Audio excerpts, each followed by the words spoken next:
المنشدين إن صحت التسمية، أو اللي أصحاب الأصوات الجميلة اللي يشيلون شيلات، يعني مشاركاتهم كانت كان لهم حضور مميز، بالإضافة إلى المفاجئ، العنصر المفاجئ في هذا الموضوع أو في مشاركة هؤلاء أنهم شعراء.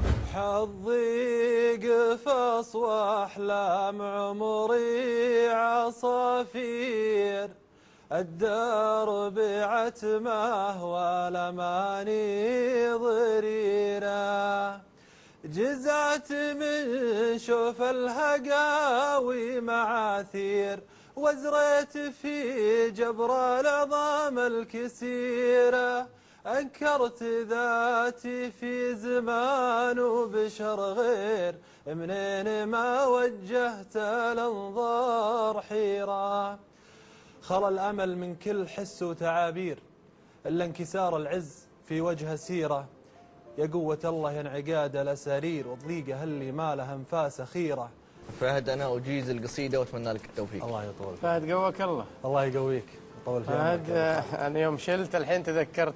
الله يعافيك يرضى. فهد من طبعا منشد وله دواوين صوتية أعتقد. شيلات شيلات وجميل جدا يعني، وحضورك معنا ومشاركتك.